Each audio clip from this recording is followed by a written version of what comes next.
Lovely. Hi, Ben. Sveiki, Sandri. How are you? I'm good.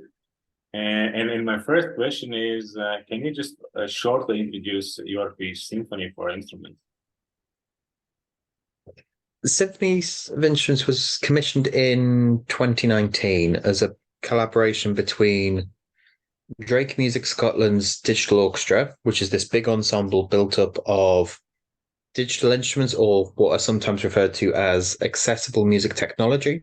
So these are various different instruments which have been built or are automatically or by nature more adaptive to various different forms of disability. So this includes instruments like brain fingers, which is this wonderful controller which goes by a headband, and then that can send MIDI signals to a computer either via brain waves or muscle movement in your face. Or it could be as simple as, say, a keyboard, which has slightly more simple notation for it, as well as also using iPads and other bits of technology alongside it. So I had them, and then also members of the Hebrides Ensemble, which is Scotland's one of the most eminent chamber ensembles, which have been doing lots of stuff all over the place, be it recent performances in the Edinburgh International Festival, previous appearances in BBC Proms, as well as international performances all over the place. And so with the work, it then was a way to bring them all together, but also to address the issue that for the digital instruments, there isn't a historic repertoire. Whereas obviously, if you write for a string quartet, there's all these various bits of history you can react to and so on. Whereas for brand new instruments, they don't even have basic repertoire of how you learn the instrument and so on. So there's this need to make something that elevates the status of it. And so this is where the title came in, because then Symphonies of Instruments is sort of a reference to Stravinsky's Symphonies of Wind Instruments, where he's sort of using the ancient or the old Greek understanding of symphonies, namely to play together. But then so then all these people playing together on various instruments became the basis of it, and from there became a four movement work which explores the ensemble in various different ways. Got it. And right, as I understand, at least in one ensemble, there is a group of people who are with some disabilities, musicians, right? Yes. And when you've written the piece, so you were there some particular disabilities at the center, or there was several ones, or So with everyone, their own circumstances was very, very different. And so it wasn't when it came to the writing process, it was more about fitting to the way of working more than necessarily thinking about their disability at the forefront. So, for example, Chris Jacquin, his instrument was brain fingers. And so it's then thinking about how that works. We didn't necessarily need to think about how mobile is he in his chair or all these various different elements. He was very much focusing on, is this something that he can control from muscle movement or brain waves, and building it in that kind of process. Or similarly with the keyboard players, they are a bit more mobile. And so the issue wasn't really around their physical ability to play the keyboard. It is more just around that mental interpretation and so on. And so this is where sort of way of working was first. And thinking about the specifics of their own disability came slightly second, because this is an ensemble that have been around for a very long time. It would probably be very different if this was a piece they wrote after only being together for a year, where they're still trying to work out what's the best fit of technology for these individuals. But because they've been going for over a decade, I think by that point, that they knew what needed for them to make music, and I just needed to work out how to fit to them so then they can keep making music the way they do. yes, yes, got it. So that right as I understand, so there is some musicians and Mm-hmm. who has, let's say, they cannot play music in ordinary way. Yeah, because not necessarily because of a lack of musical desire, but simply because, say, like a violin is a very fixed medium. We've Yes, sort of perfected what makes a violin. And so if you're in a position where your hand dexterity or your hand strength isn't in a position to hold a bow or press down a string well, you can't play the violin. yes, Whereas if you then can use these digital technologies to sort of go with the grain of that individual's physical needs, it means you can help them make music in a way that not only fits with the way they're able to move their bodies or whatever, but also play the kind of music they want to play. So, for example, Rona Smith, she played the digital harp, and she is a folk harper through and through.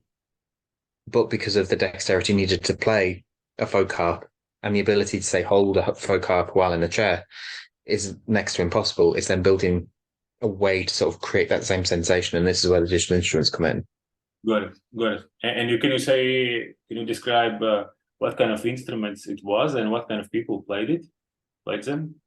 So, okay, one is you said brain fingers, right? Mm-hmm. And yeah, so that was Chris Jacquin who played Brain Fingers. And so what that does is it is a MIDI controller which either uses your muscle movement. So say like you're frowning, that is then a muscle movement which can then be measured and triggered, sends off a particular MIDI signal to the computer, or it can use as brainwaves. And brainwaves is significantly more fun because it sounds so much more sci-fi, because you're using your brain to make music, but it's so much harder to sort of manipulate which particular brain signals are setting off. So throughout the piece, Chris is controlling the MIDI responses through, say, frowning, clenching his jaw, and all this other kind of stuff. And that's what sends off those signals. For Rona, the software is very similar, where it's needing, say, MIDI signals to set her off, but she then has a collection of large buttons next to her arm, which then means she can say, play a phrase, repeat a phrase, vamp a phrase, jump to a section, and so on. So it's a bit like a digital version of the player piano, but you're then able to completely control the movement and the speed at which it does. Yes. And that's how she's then able to play the harp in that manner. There is then also an electric drum kit, which everyone, I think, sort of is aware of electric drum kits, where sort of an ordinary drum set where every single pad sends off a MIDI signal. You can assign sounds to each one. With the iPads, there were 3 of them in total, and they use a software called ThumbJam, which is just this big musical instruments, as it were, and it sort of has sounds from, say, like Logic and so on, and you can then set up scales. You can make them quite fixed, so as you run your finger along, it can go ba da da da da da da da da da da da da da, or you can have it quite loose, so it's then a kind of gesture. And then depending on the mobility of the individual, you can then have lots of notes, so then there's smaller buttons to press, or fewer notes, and really sort of adapted to the needs of the thing. And so, like, for example, with the piece, as I kept it quite fixed, each movement is fixed in sort of one harmonic area. It meant we could just set the iPads up on one scale, and then they just play, and then almost any note they hit will fit to what's happening. And then there's a lovely instrument called the Linstrument, which is this lovely sort of square instrument, which feels a little bit like some drum machines, where you've got that sort of soft pad, but within that it's then a full keyboard setup, and it's just slightly softer, so you're not having to stretch quite as far to get, say, like a second or a third or an octave. And it just helps if, say, mobility isn't quite as strong, but it's also really just a funky instrument as is. So that's the whole mix of them. And then within the ensemble, sometimes they have other bits of tech which comes in, but the main core tends to be, say, around the iPads and other sort of similar technology that way. Yeah, okay, got it. And there was like, let's understand, other ensemble as well, right? Yes. So with the Hebrides ensemble, they played alongside, and so for that concert, the setup was clarinet, violin, viola, and cello. Got it. So it's digital instruments with analog, right? So 2 ensembles, 2 different approaches, right? Yeah, and then making one big whole together. Yeah. Yes, and as well as, right, people with, let's say, with various disabilities or some a little bit different needs, right? The majority, and let's say people without disabilities, but musicians without disabilities, right? There was two kind of mixtures, right? Yeah, it was a mixture, but within digital orchestra, it's the vast majority are disabled musicians, but there are then a collection of individuals who are just there to assist. So, say, for example, if the technology just cuts off and suddenly shuts, then someone's on hand to fix it, like techies would in other settings. And then with Hebrides Ensemble, with the group in that setting, they were all non-disabled individuals. But then the whole collection was a mixture of disabled and non-disabled musicians, though disabled musicians made up the majority of people on stage. Yes, good. And what kind of disabilities there were? wide varieties of things. So you've got, say, cerebral palsy or chronic fatigue, autism. It's just a very big mix in that instance. And yeah, the instrument sort of adapts because of the various different needs of each individual and so on from there. Um, but yeah, but like I said at the very start, it is just because they've been working for so long, it's not necessarily, we're not necessarily building something bespoke each time.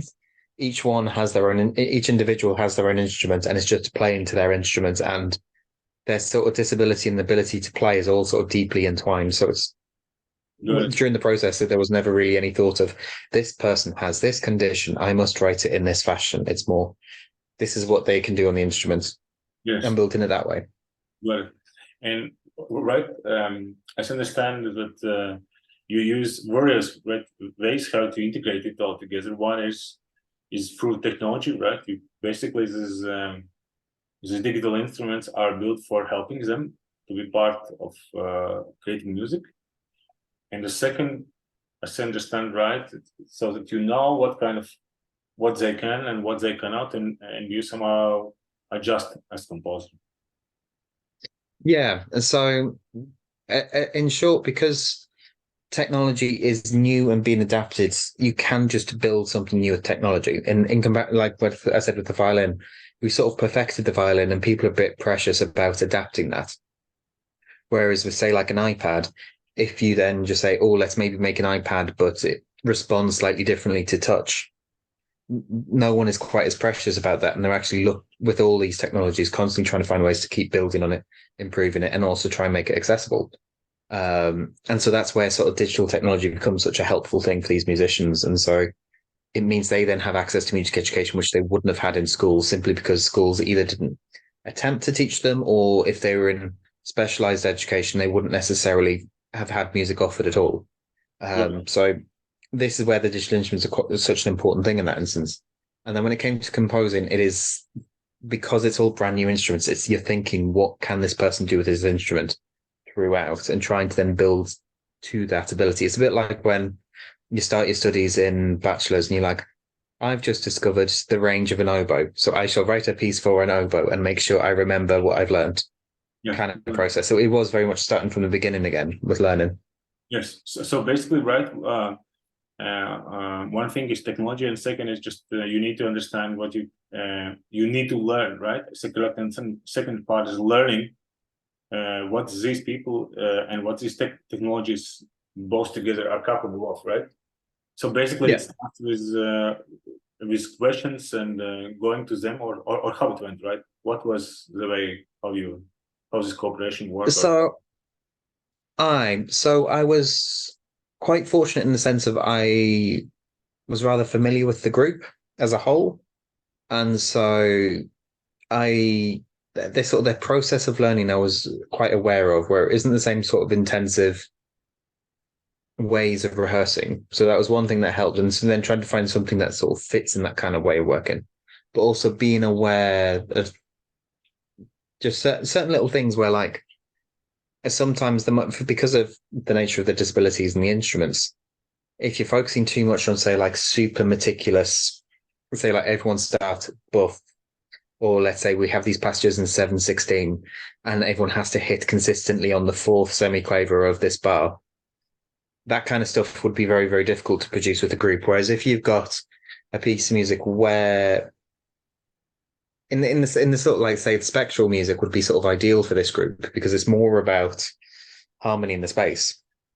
And so it was that kind of process was one of the big ones of how I did it. So every single movement is focused on one particular harmonic series, and then fixing the ensemble firmly in that, but then playing around with the textures. So you have like a Hoquetus where it's just the same sort of motif, just slowly unraveling between the two. Bada bada bada dum bada dum bada da da bada dum bum bada bada bada ba, and it's just something like that, which on the surface you can see it's nice musical, but because it's has this space that essentially every note is consonant, it means that everyone's then able to play that way. And so it was having that initial starting point. And then when it came to the rehearsals, because the work is incredibly microtonal as well, this was the first microtonal piece the ensemble had ever played.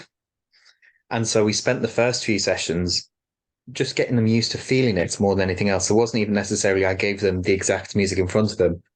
We just sort of played gestures with ourselves in these different harmonic areas so they could just learn to hear it. And then from there, we were then able to then build, okay, so in this movement, these are the gestures where you have like this group will be doing like running up scales and then downward scales and the other, and just build a bit like that in process by process. And it was, what was it? I think it was about 14 weeks where sort of I was there constantly. And then once we came into sort of the final fortnight, we then had Hebrides Ensemble's players joining in, so then everyone could sort of see how it all pieces together. Yeah. And what was the process, right? So, I don't know, the concept from the start till the premiere. What were stages you went through? And so I didn't quite catch all of that. You dropped in and out there. Sorry. Yes. What from the beginning, right? From I don't know, from idea, concept, or you were asked to do, until premiere. What were stages you went through? So the main sort of thought when I got the commission is to write something that makes some form of reference to history in historic form, because, like I said, these ensembles don't have that weight of history or that luxury of history to sort of draw upon, and so it's very easy to sort of brush these off as essentially a contemporary fad and not necessarily something that deserves to be part of our history and so on. And so by forcibly thinking in, say, like symphonic forms, it then meant that if we're able to make them do something really symphonic, it means there is a point of reference to the rest of musical and the rest of classical history in that instance. And so then it gives it that extra value. And so this is where, like, say, a big four movement work where you then have a really jovial scherzo kind of movement. You then have a nice slow movement, which the slow movement was one that came to me quite quickly, mostly because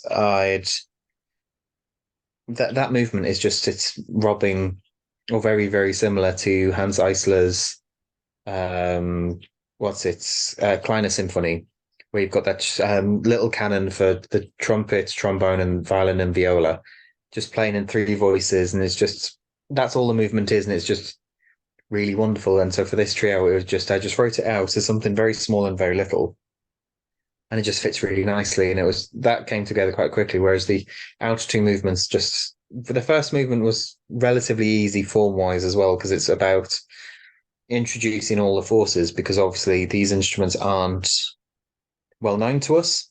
And so if you suddenly just introduced all this technology at once, you wouldn't be able to appreciate what each individual part is doing. And so it starts off with just the acoustic quartet and digital harp. And then slowly we introduce more people into it. So you then get to see everyone is actually contributing to the whole. And it's not like, say, an electronic tape part and disabled people miming or something silly like that. And then at the end, I wanted to make sure that the digital orchestra had a big moment where it was just them and not accompanied by the Hebrides ensemble. So there was those sort of levels of interaction which I had in my mind. And it just, I think it also helps when you're sort of writing in, say, like a symphonic form, you do have sort of a fair amount of the ingredients in place. So it was just a matter of sort of time working away with it, and so on. And then when it came to the rehearsals, it was more just about teaching everyone those processes and how those bits all connect together. So, like, for example, at the end of the first movement, there's just this lovely canon where everyone is just working their way down these scales and everyone's moving at different paces. So it's just bringing everyone in to just move bit by bit and practicing that. And this is all this section is. And then, yeah, and just getting familiar with it was the sort of the main thrust of rehearsals that way. And then there was just some little bits of thinking of, like, what particular sounds do we want from each instrument? Because obviously with electronic instruments, you can make any sound you want. Yes. And so that was more of a workshop kind of thing in that way. And you said about, okay, no, after the rehearsals was premiere, right? You just played the piece.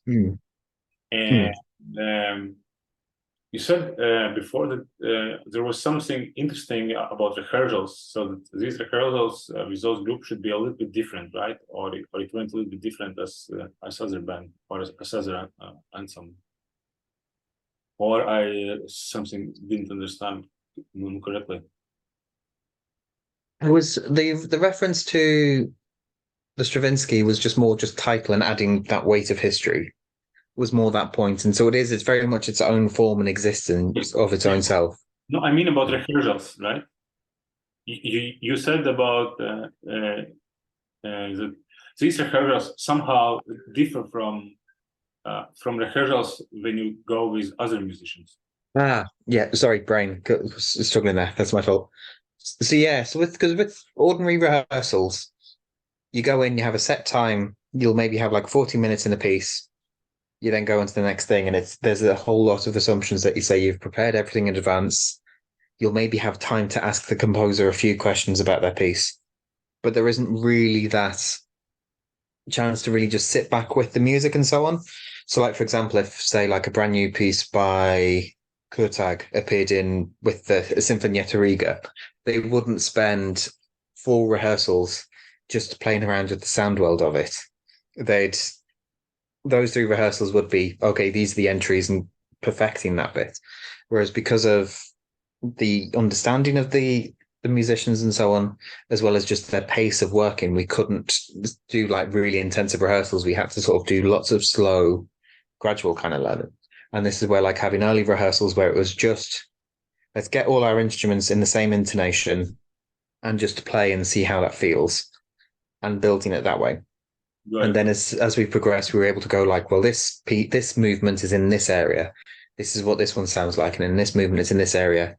All this other kind of stuff, and then learning, like say, the motifs bit by bit, and then eventually, once we had the Hebrides ensemble join us, we were then able to think more of okay, so this is how the piece starts, and building it in that sort of chronological way, which begins to look more like say like traditional rehearsals.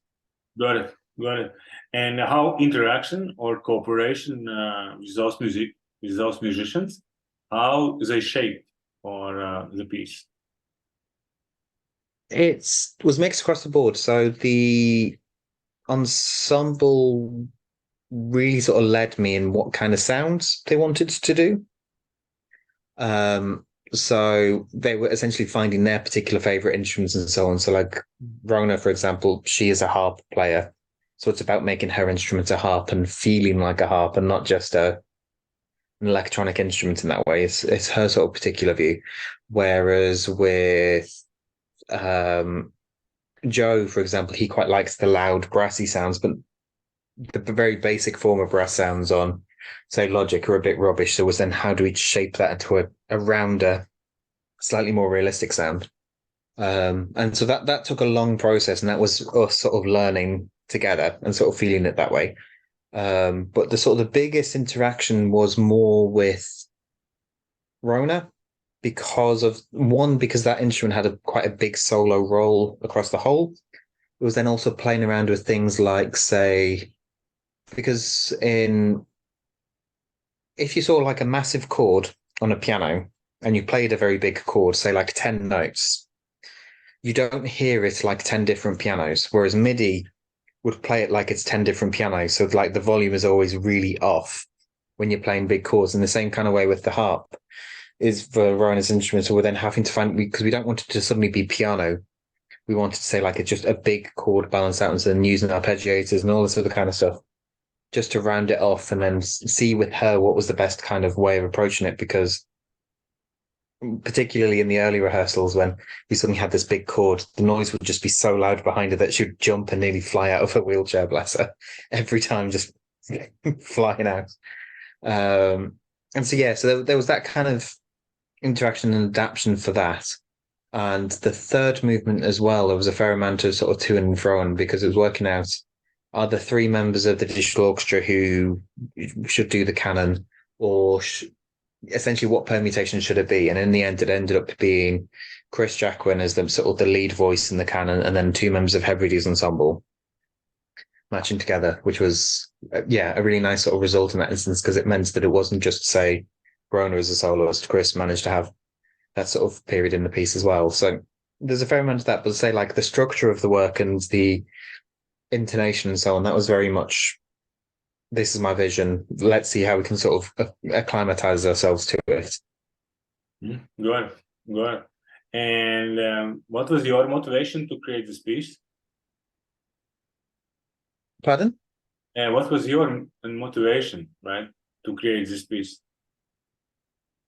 So with it, it was the how many pieces about that? I think it was like the fourth or fifth piece that I had written around that period where I was exploring disability and just sort of my feelings about it in different forms. So the very first piece I did, I actually wrote while I was still living in Vilnius, which was my third piano sonata, which is called Alienist.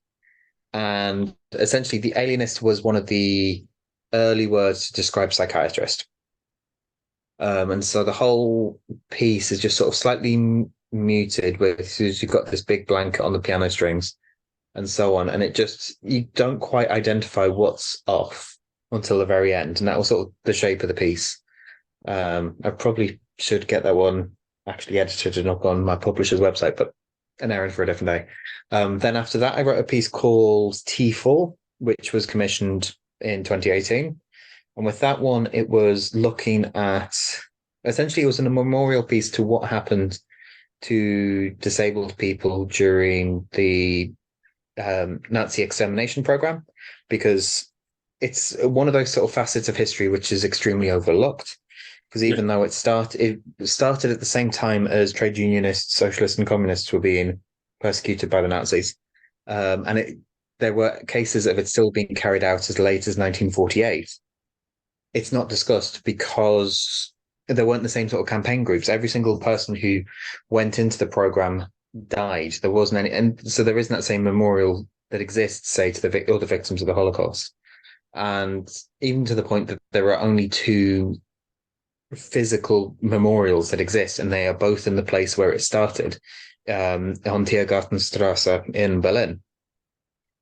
And so because of that, there's nothing musical that sort of reflects that. And so that was essentially the nature of the whole piece, where we have this trio just playing a very mournful piece, but then they are triggering buttons which then just say the names of different individuals who died as a result of it.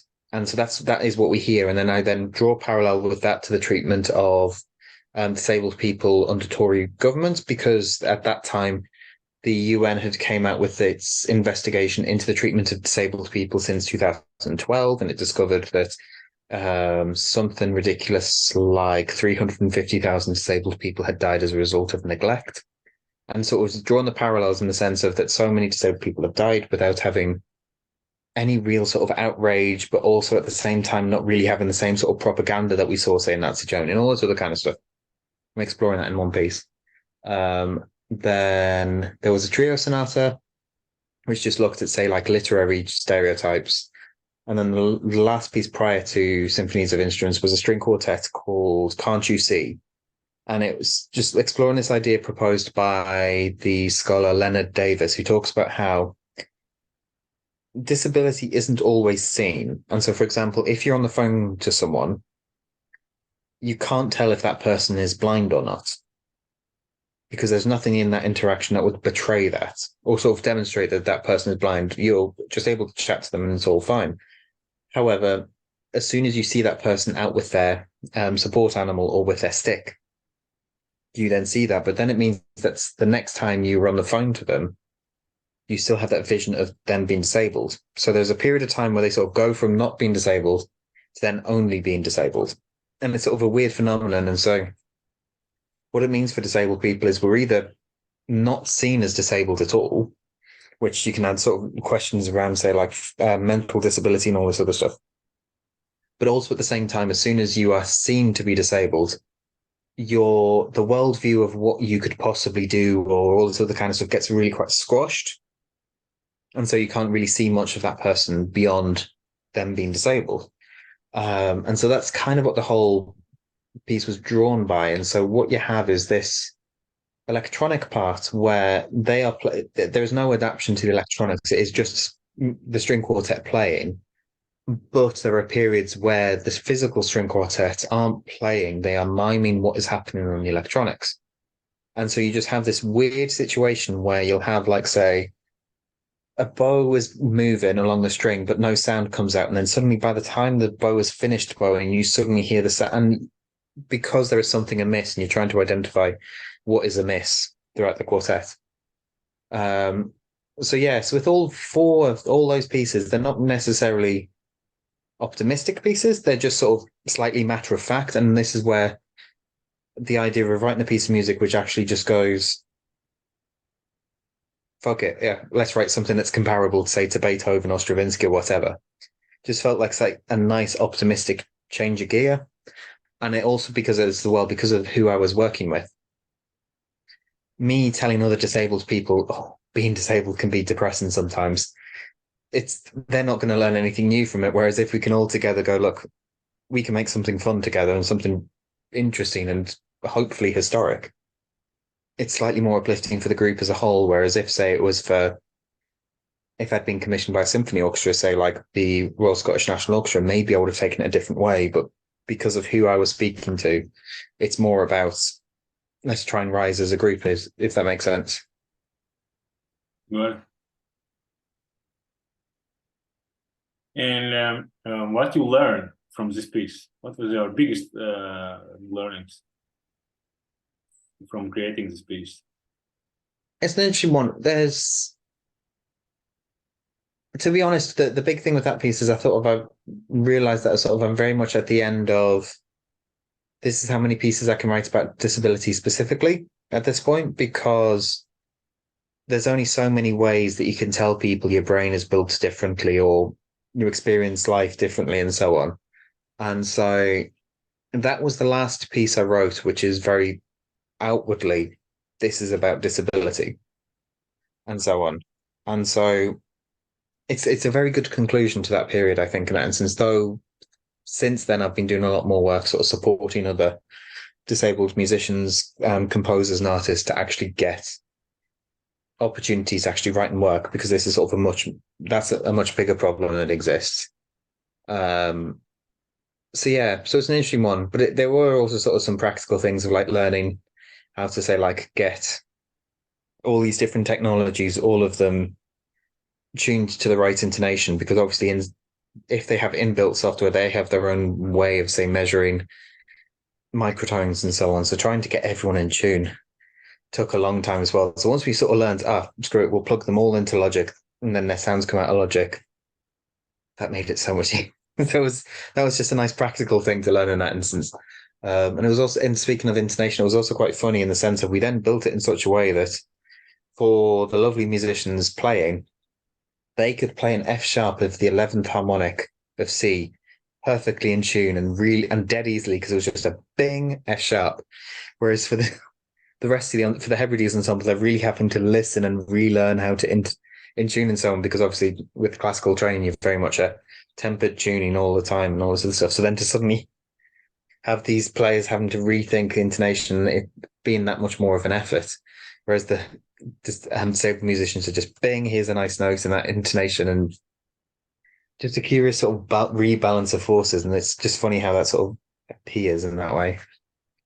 Got it. And what would be your suggestions to composers who would like to write piece for musicians who are different than us? Right. So there's sort of two answers to this. So firstly, and foremostly, working with disabled musicians is just a very positive thing, and I think more people need to be doing it on various different forms. This is not just say with technology. This includes people like say Felix Kleiser or the pianist Nicholas McCarthy, who was born with only a left hand, so he plays say the Ravel Concerti and all those other wonderful pieces for one hand. Similarly, Dame Evelyn Glennie as well. There's a huge amount of individuals who are just great to work with and should be being supported, but are slightly overlooked or sort of slightly reduced to feel good stories because they're disabled. And they're disabled who manage to do classical music. Oh, isn't that lovely? And not, these are serious artists who have something serious to do. And so if you can actually approach them as equals and learn from them, it'll be a really positive experience for you and for them. Because I think particularly as Dame Evelyn has been very good at commissioning composers as well, which is a very helpful thing on that front. And then on the technological side, working with disabled people, there are two wonderful things to sort of consider. One, because technology is still evolving, you can build technology to be accessible immediately. You don't necessarily have to build your brand new musical instruments and then find a way to adapt it backwards. You could have access built into it, which then means that it's not only a wonderful instrument which allows you to do electronic things that weren't possible beforehand and say expand, like say what a violin can do, or options for what composers can do with electronics, but it means it can still be used by disabled people immediately. And it means they can have an interesting voice with it and so on. But similarly as well, because this is a whole new world of repertoire and a whole new world of instruments, they're just desperately eager for people to work with and people to write for them and so on. So if you have the opportunity, I'd take it up simply because it'll allow you to utilize, particularly if you're very used to working with electronics and various and technology in different ways. It just gives you a whole new spin of the great power that comes with technology, because often music tech gets reduced to making up fancy noises or just lots of patches and max MSP things and not really that much music. But actually, if you could be in a situation where you're making music for people who have been denied it because of their own physical circumstances, it becomes significantly more socially and powerful in that instance, because you're able to bridge a gap which classical instruments can't really do in the same way because of their physical limitations as instruments. Good. Okay, thank you very much, Ben, for this conversation. Thanks for having us.